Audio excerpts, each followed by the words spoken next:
Hello students, biology.com में आप सबका स्वागत है।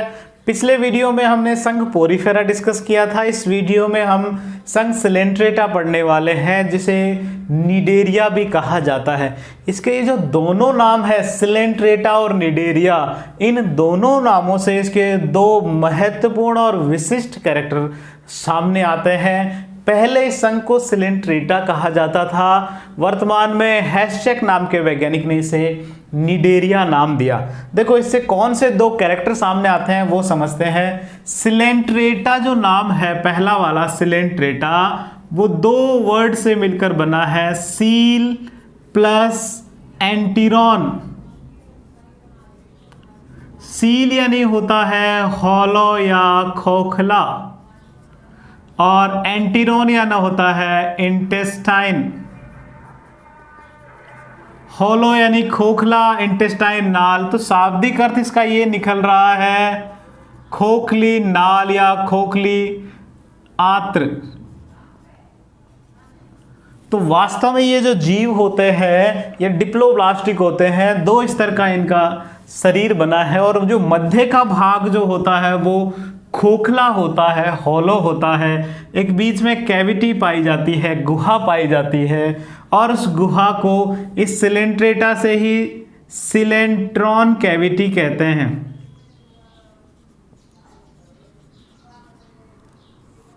सिलेंट्रॉन कैविटी, सिलेंट्रॉन गुहा इसे कहते हैं।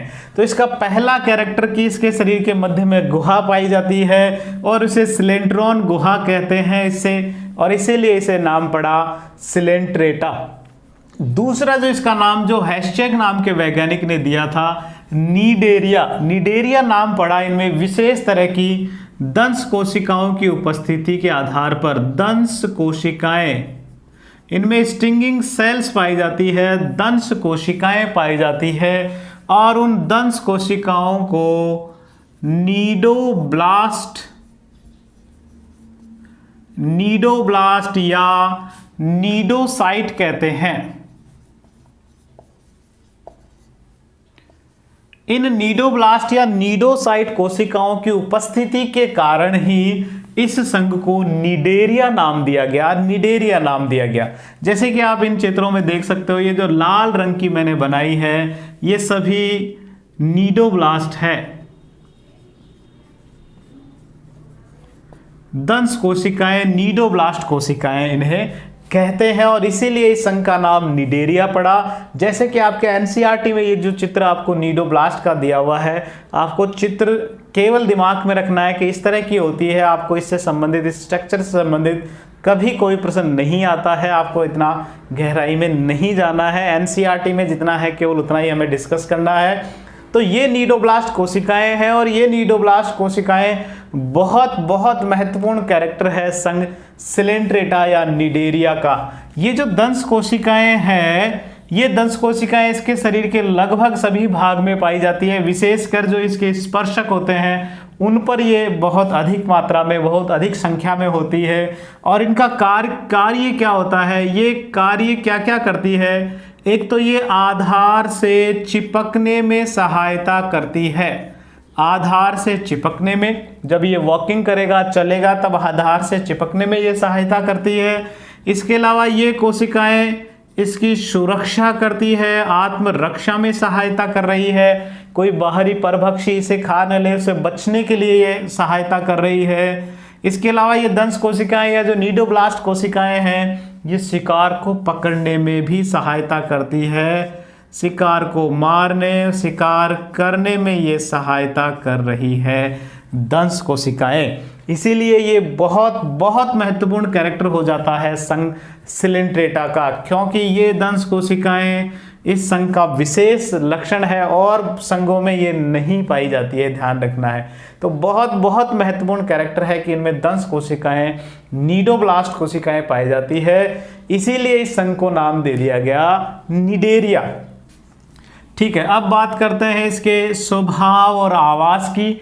तो आवास की सबसे पहले बात करें, ये सभी जीव जो हैं वो जलीय होते हैं, जल में ये जीव पाए जाते हैं। कहाँ पाए जाते हैं? जल में पाए जाते हैं। अधिकांशतः तो ये जो है वो लवणीय जल में पाए जाते हैं। लवणीय जल, लवण कहाँ मिलेंगे? समुद्रों में ही होते हैं, तो आप समुद्री जल भी कह सकते हो। ये जीव अधिकांशतः बहुत सारे जीव समुद्रों में ये पाए जाते हैं। कुछ ऐसे भी हैं जो स्वच्छ जल में मिलते हैं, स्वच्छ जल में। जैसे बहुत ही महत्वपूर्ण उदाहरण इस संघ का हाइड्रा। इस संघ का एक टिपिकल एनिमल है जिसे हम जब भी संघ पढ़ेंगे तो हाइड्रा जरूर पढ़ा जाता है सिलेंट्रेटा के लिए। तो हाइड्रा बहुत महत्वपूर्ण है, ये स्वच्छ जल में पाया जाता है। ये जो चित्र आप देख रहे हो ये हाइड्रा का ही है। तो पहले बात की हमने आवास की, तो ये कहाँ है? ये जल में है, अधिकांशतः लवणीय जल में है, समुद्री जल में पाए जाते हैं, कुछ स्वच्छ जल में भी होते हैं जैसे हाइड्रा। बात करें इनके स्वभाव की, तो इनमें ये जो है वो एकल भी होते हैं, अकेले रहना भी पसंद करते हैं, जैसे हाइड्रा इसका अच्छा उदाहरण है। तो ये निवही भी होते हैं, निवही यानी कि कॉलोनी बना के रहते हैं, जैसे ओबेलिया इसका बहुत अच्छा उदाहरण है। इसके अलावा ये स्थानबद्ध भी होते हैं। स्थानबद्ध हमने पिछले पोरीफेरा में भी अध्ययन किया था। पोरीफेरन सभी स्थानबद्ध थे, सेसाइल थे, जमीन से जुड़कर रहने वाले हैं, गति नहीं करने वाले हैं। तो ये भी जो है वो बहुत सारे स्थानबद्ध होते हैं। तो बहुत सारे इनमें फ्री लिविंग भी होते हैं, फ्री यानी कि मुक्त तैरने वाले भी होते हैं, मुक्त रूप से तैरने वाले,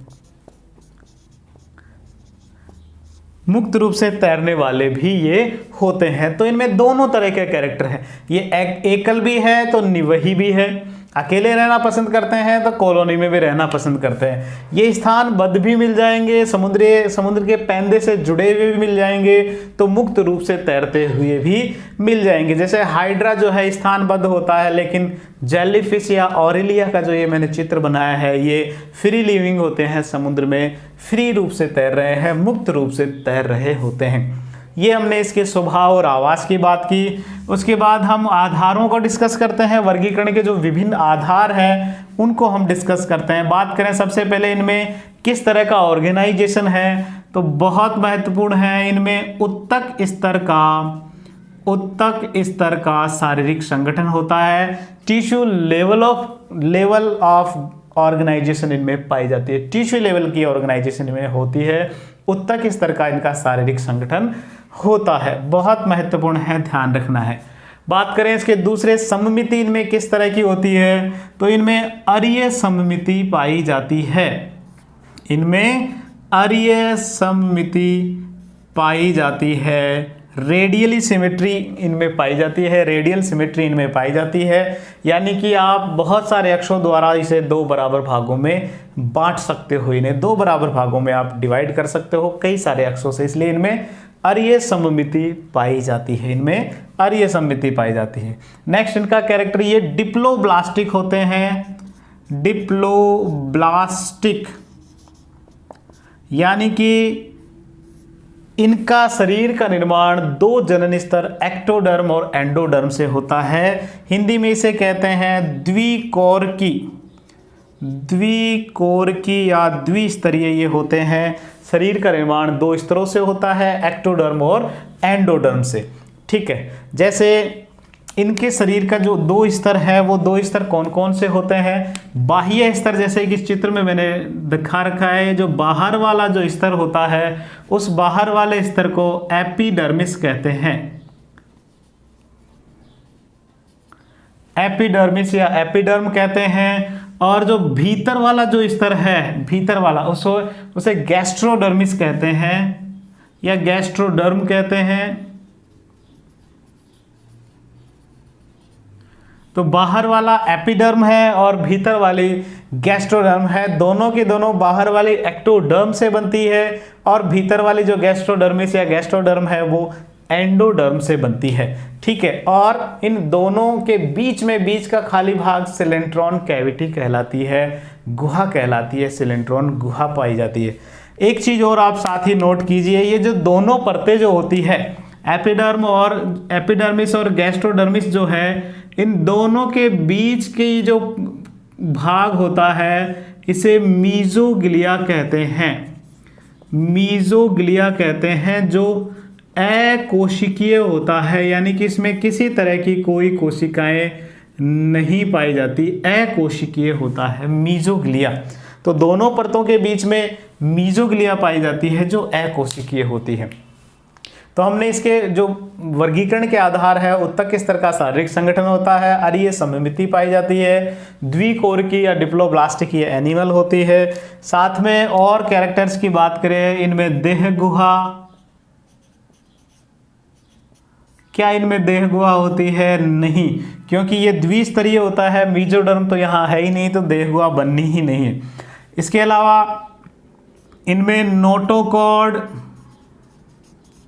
नोटोकॉर्ड भी इनमें नहीं पाई जाती, इसलिए सभी जीव जो है वो नॉन कॉर्डेट्स कहलाते हैं। इसके अलावा इनमें खंडी भवन या सेगमेंटेशन या मेटामेरिज्म, खंडी भवन जो है वो भी इनमें नहीं पाया जाता, सेगमेंटेशन इनमें नहीं पाया जाता है, शरीर खंडों में विभाजित नहीं होता है। ये हमने इसके वर्गीकरण के मुख्य आधार पढ़े। अब बात करते हैं इसके बहुत सारे जो तंत्र है कि ये श्वसन कैसे करता है, उत्सर्जन कैसे करता है। सबसे पहले बात करें इसके श्वसन की, तो इन जीवों में श्वसन तंत्र जो है, श्वसन का किसी तरह का कोई सिस्टम नहीं पाया जाता, तो आप सीधे कह सकते हैं कि इनमें श्वसन तंत्र एब्सेंट होता है, नहीं होता है। तो फिर ये श्वसन करते कैसे हैं? जब इनमें श्वसन तंत्र है ही नहीं, तो फिर ये ऑक्सीजन लेते कैसे हैं? प्रत्येक कोशिका तक ऑक्सीजन जाती कैसे है? तो ये साधारण विसरण विधि द्वारा ही, साधारण विसरण विधि द्वारा ही ये ऑक्सीजन को ग्रहण कर लेते हैं। यानी कि ये कोशिकाएं सीधे ही जो समुद्र में, जल में जो घुली हुई ऑक्सीजन है उसे सीधे ही ये ले लेते हैं। प्रत्येक कोशिका डायरेक्टली उस ऑक्सीजन को विसरण विधि द्वारा अपने अंदर ग्रहण कर लेती है और श्वसन करने के लिए कोई विशेष तरह की कोशिका उत्तक अंग नहीं पाए जाते हैं। बात करें इनमें अगला तंत्र उत्सर्जन, इनमें उत्सर्जन तंत्र भी नहीं पाया जाता, किसी तरह की कोई संरचना नहीं पाई जाती जो उत्सर्जन में सहायता करती हो। तो फिर उत्सर्जन कैसे करेंगे? वो ही सामान्य विसरण विधि द्वारा अपने अपशिष्ट पदार्थों को जल में घोलकर बाहर निकाल देती है। इसके अलावा इसमें परिसंचरण तंत्र या सर्कुलेटरी सिस्टम, परिसंचरण तंत्र भी नहीं पाया जाता, सर्कुलेटरी सिस्टम भी एब्सेंट होता है। यानी कि इनमें हमने क्या क्या देखा? श्वसन तंत्र नहीं होता, उत्सर्जन तंत्र नहीं होता, परिसंचरण, श्वसन, उत्सर्जन और परिसंचरण के लिए इनमें किसी तरह की कोई विशेष संरचना नहीं पाई जाती है। नेक्स्ट बात करें इनमें पाचन की, पाचन, तो इनमें जो पाचन होता है वो बाह्य कोशिकीय और अंतः कोशिकीय दोनों प्रकार का पाया जाता है। उनमें अंतः कोशिकीय या फिर बाह्य कोशिकीय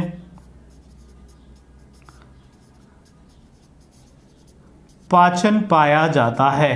पोरीफेरा में हमने पढ़ा था कि केवल अंतः कोशिकीय पाचन पाया जाता है, जबकि इनमें कोशिका के भीतर भी पाचन हो रहा है और कोशिका के बाहर भी पाचन हो रहा है। इसलिए इनमें दोनों तरीके से पाचन होता है, अंतः कोशिकीय पाचन भी और बाह्य कोशिकीय पाचन भी इनमें होता है। जो बाह्य कोशिकीय पाचन है वो इस सिलेंट्रॉन कैविटी में होता है, इसीलिए इसे गैस्ट्रोवैस्कुलर कैविटी भी कहते हैं। गैस्ट्रोवैस्कुलर कैविटी भी इसे कहा जाता है। गैस्ट्रो मतलब पाचन से संबंधित है, वैस्कुलर मतलब परिवहन से संबंधित है। तो ये दोनों कार्य पाचन और परिवहन का सिलेंट्रॉन कैविटी में ही हो जाता है, इसलिए इसे गैस्ट्रोवैस्कुलर कैविटी कहा। चलो ये कैरेक्टर हुए। अभी इसके शारीरिक कैरेक्टरों में और बहुत महत्वपूर्ण कैरेक्टर है, जैसे कि आपको यहाँ चित्र में दिखाई दे रहा है। इनमें ये खोखले स्पर्शक पाए जाते हैं, इनमें खोखले होलो स्पर्शक टेंटिकल्स पाए जाते हैं। ये भी इनका एक विशेष कैरेक्टर है कि इनमें खोखले स्पर्शक पाए जाते हैं, टेंटिकल्स पाए जाते हैं। इन स्पर्शक की सहायता से, इन स्पर्शकों की सहायता से ये गमन करते हैं, गति करते हैं, एक जगह से दूसरी जगह गति करने में सहायता करती है। ये स्पर्शक इसके अलावा शिकार को पकड़ने में सहायता करते हैं, शिकार करने में सहायता कर रहे हैं। तो बहुत बहुत महत्वपूर्ण लक्षण है कि इनमें इस तरह स्पर्शक पाए जाते हैं जो गति में सहायता कर रहे हैं, शिकार करने में सहायता कर रहे हैं, और इन्हीं स्पर्शकों के ऊपर बहुत अधिक संख्या में, जैसा कि हमने पहले पढ़ा, इनमें नीडोब्लास्ट या दंश कोशिकाएं पाई जाती है, तो वो इनकी सुरक्षा में भी सहायता करती है। तो आप ये भी कह सकते हो कि स्पर्शक जो है इनकी सुरक्षा में सहायता कर रहे हैं। इनका जो पाचन से ही रिलेटेड आप ये और देखिए कि इनका जो मुख्य भाग जो है, ये जो मुख्य भाग जो है, यहाँ मुख पाया जाता है, इनमें माउथ पाया जाता है। इस इतने भाग को हाइपोस्टोम कहते हैं। इतना जो भाग होगा वो कहलाता है हाइपोस्टोम कहलाता है, हाइपोस्टोम कहलाता है, जिसमें मुख पाया जाता है, जिसमें मुख पाया जाता है। ध्यान रखना, इन जीवों में केवल मुख पाया जाता है, इनमें गुदा या एनस नहीं पाई जाती। यानी कि ये भोजन को इस मुख द्वारा ही अंदर निगलते हैं, तो अपचित भोजन को इसी द्वारा बाहर भी करते हैं। ये भी इनका एक विशेष और बहुत अलग कैरेक्टर है, इसलिए हम कह सकते हैं इनमें अपूर्ण पाचन तंत्र पाया जाता है। इनमें मुख ही केवल एक ही द्वार, जो अपमुखीय भाग या जो हाइपोस्टोम क्षेत्र है, वहाँ जो मुख पाया जाता है उसी द्वारा ये भोजन को भीतर निगलते भी हैं और उसी से अपचित भोजन को बाहर भी करते हैं। तो इसलिए इनका मुख जो महत्वपूर्ण है, इनमें गुदा या एनस नहीं पाई जाती, यानी कि भोजन को निगलने का और भोजन को बाहर करने का द्वार एक ही होता है, जिसे हम यहाँ मुख ही नाम दे रहे हैं। ठीक है बच्चों, तो यहाँ इतने को आप एक बार स्क्रीनशॉट लीजिए, फिर हम इसके आगे और कैरेक्टर्स को डिस्कस करते हैं। ठीक है बच्चों, तो अब हम इसके आगे और कैरेक्टर्स की बात करते हैं। इनका एक और बहुत बहुत महत्वपूर्ण कैरेक्टर कि इनमें तंत्रिका कोशिकाएं पाई जाती है, तंत्रिका कोशिकाएं पाई जाती है। हमने इससे पहले किसी तरह से तंत्रिका की बात ही नहीं की, तो सबसे पहले तंत्रिका तंत्र का विकास एक प्राथमिक प्रकार का, एक प्रिमिटिव प्रकार का तंत्रिका तंत्र कहीं विकसित होता है, तो वो संघ सिलेंट्रेटा में ही होता है। इनमें जो ये तंत्रिका कोशिकाएं हैं वो प्रिमिटिव प्रकार की होती है, आद्य प्रकार की होती है, प्रिमिटिव प्रकार की है। हम ये भी कह सकते हैं सबसे पहले तंत्रिका तंत्र का विकास इसी संघ से हुआ है, क्योंकि हमने पोरीफेरा पढ़ा, उसमें कहीं तंत्रिका तंत्र की कोई हमने चर्चा नहीं की। यहाँ तंत्रिका कोशिकाएं पाई जाती है, लेकिन ये विस्तृत रूप से होती है और नेटवर्क बनाती है, जाल बनाती है, नर्व सेल्स का एक जाल बनाती है। तो हम ये कह सकते हैं कि ये नर्व नेट का निर्माण करती है, एक जाल का निर्माण करती है। जैसे कि मैंने यहाँ दोनों चित्रों में आपको हरे रंग से विशेष तरह की कोशिकाएं दिखा रखी है, ये नर्व सेल्स ही है जो इनके शरीर में बिखरी हुई पाई जाती है, विशेष तरह से जाल बनाती है। कोई विशेष एग्रीगेशन का विशेष समूह नहीं होता है जैसे विकसित जंतुओं में होता है। इनमें कोशिकाएं तो पाई जाती है, लेकिन विस्तृत रूप से नेट का निर्माण कर रही है, एक नेटवर्क का निर्माण कर रही है। तो प्राथमिक रूप से अगर सबसे पहले तंत्रिका तंत्र कहीं आया, तंत्रिका कोशिकाओं से संबंधित कहीं बात की, तो हमने सिलेंट्रेटा में की। तो हम ये कह सकते हैं कि तंत्रिका तंत्र का विकास कहाँ से शुरू हुआ होगा, तो बिल्कुल वो सिलेंट्रेटा से ही हुआ होगा, ये ध्यान रखना है। ठीक है, बहुत बहुत महत्वपूर्ण कैरेक्टर है कि यहाँ तंत्रिका कोशिकाएं हैं।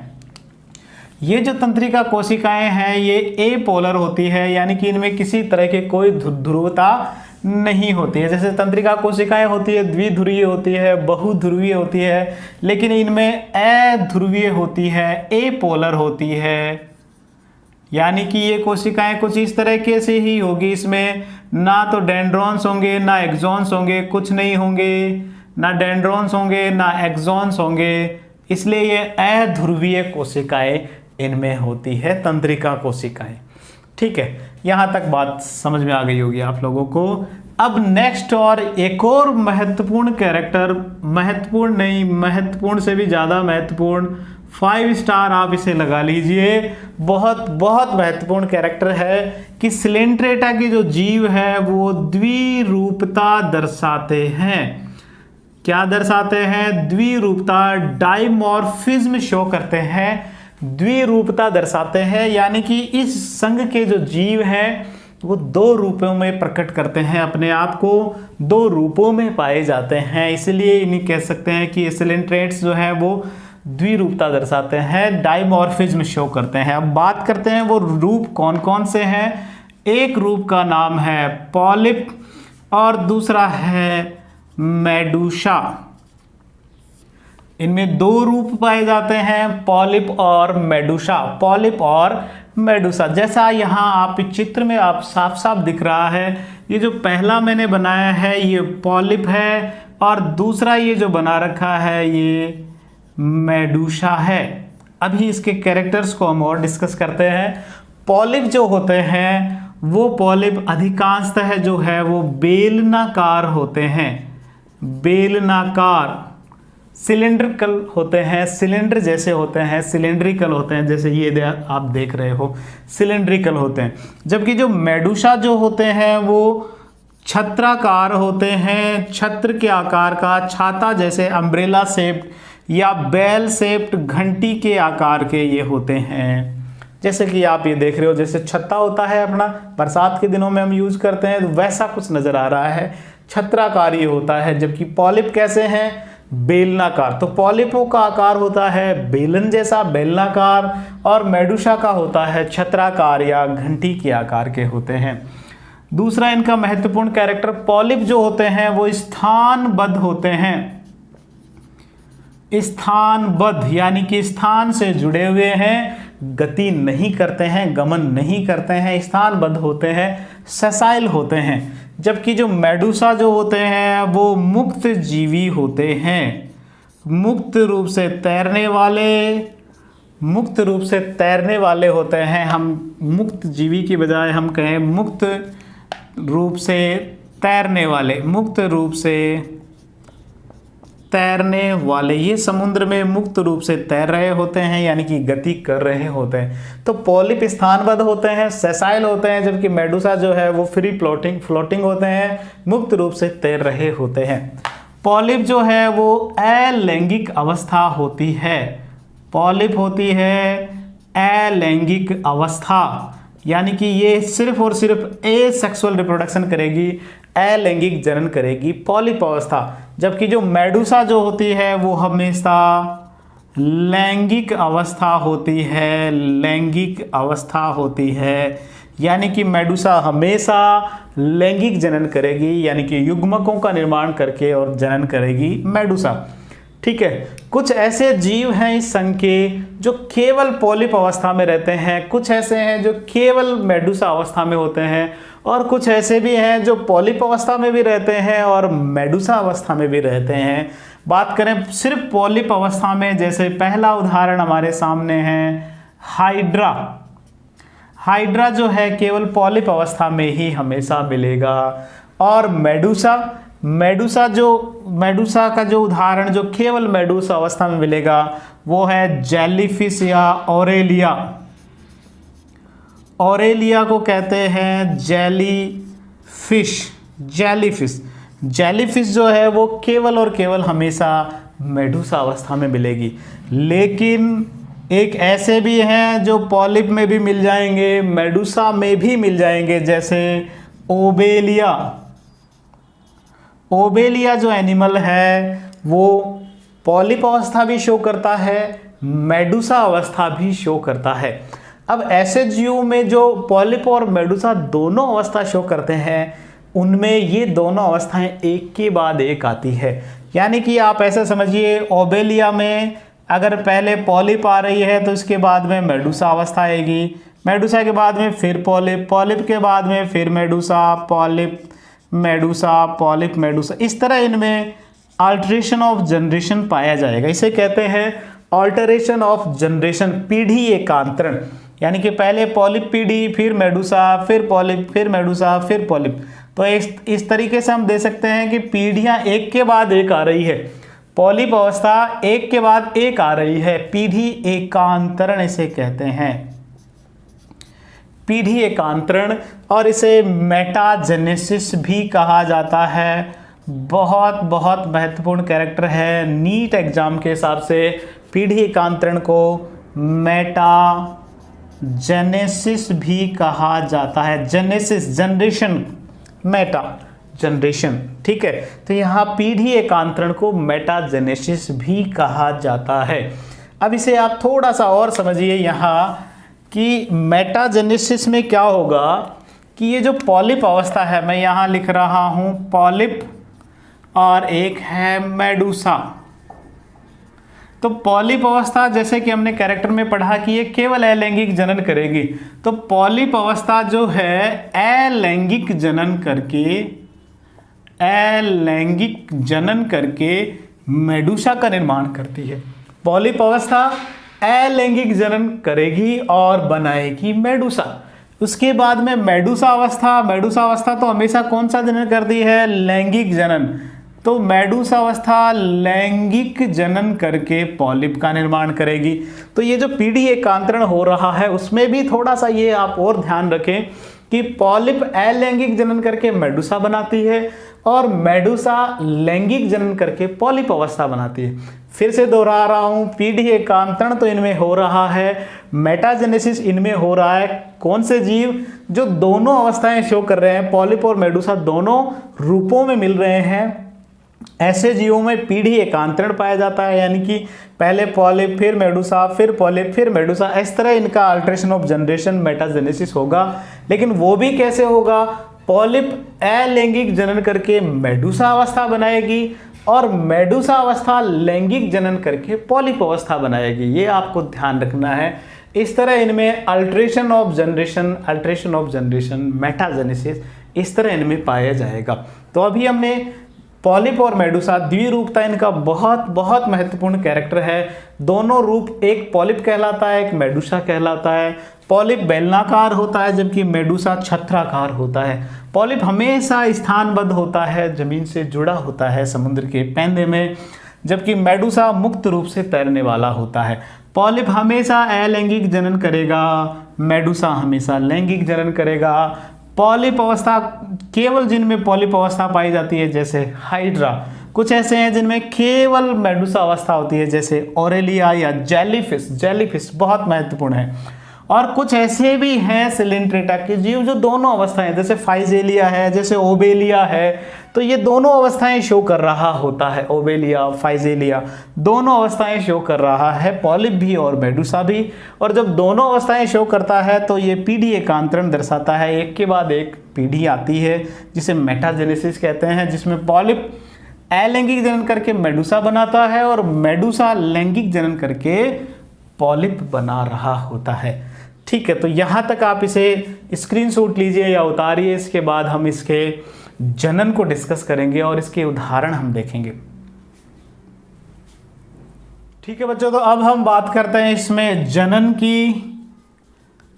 तो जनन में जब भी हम बात करते हैं उसके और जनन से संबंधित कैरेक्टरों की भी बात करते हैं, जैसे इनमें लिंगता कैसे पाई जाती है। तो सिलिंट्रेटा के जीव जो है वो एक लिंगी भी मिल जाते हैं, तो द्विलिंगी भी मिल जाते हैं। यानी कि ये मोनोसेक्सुअल भी है, बाइसेक्सुअल भी है। यानी कि एक ही जीव में दोनों नर और मादा युग्मकों का निर्माण भी हो सकता है, या फिर दो अलग अलग जीव, एक नर बनाएगा एक मादा युग्मक भी बना सकता है। तो एक लिंगी भी है, ये द्विलिंगी भी होते हैं। बात करें इनमें निषेचन की, तो इनमें निषेचन दोनों तरीके से, आंतरिक निषेचन भी इनमें पाया जाता है, तो बाह्य निषेचन भी इनमें पाया जाता है। बात करें जनन में अलैंगिक जनन की,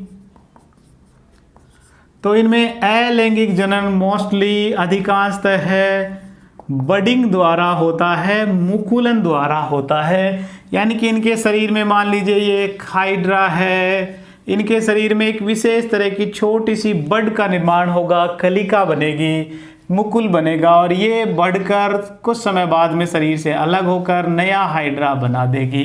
इसे कहते हैं बडिंग और ये एक प्रकार का अलैंगिक जनन है।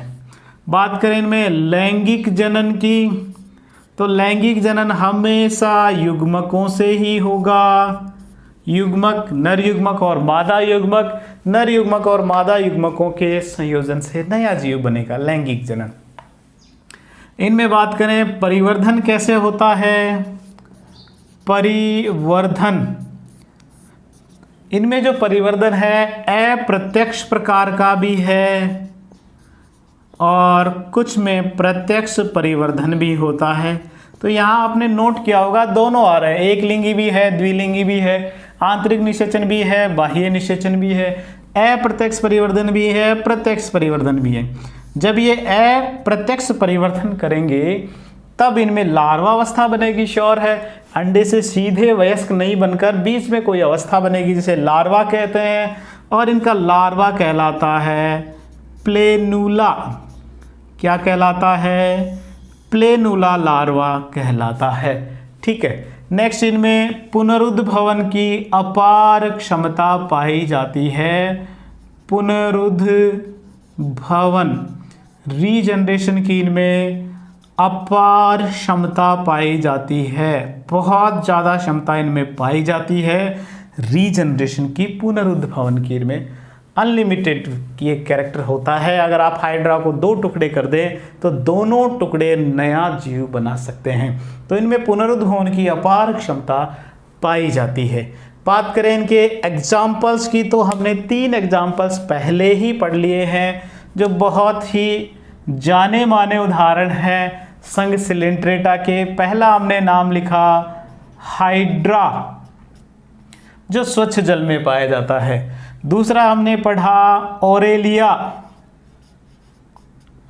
ओरेलिया को कहते हैं जेली फिश, जेली जैसी होती है। ध्यान रखना है ये जेली फिश है लेकिन वास्तविक फिश मछली नहीं है।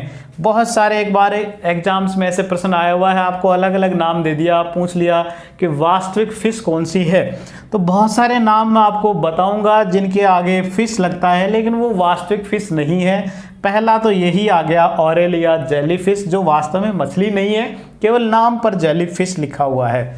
नेक्स्ट है ओबेलिया, जो हमने अभी देखा कि इसमें पॉलिप और मेडुसा दोनों अवस्थाएं होती है। ये 3 तो हमने पहले पढ़ लिए हैं। इसके अलावा एक और नाम आपको याद रखना है फाइजेलिया। फाइजेलिया को पुर्तगाल का युद्ध मानव कहा जाता है। पुर्तगाल का युद्ध मानव कहा जाता है। पोर्टुगीज मैन ऑफ वार, पुर्तगाल का युद्ध मानव कहा जाता है।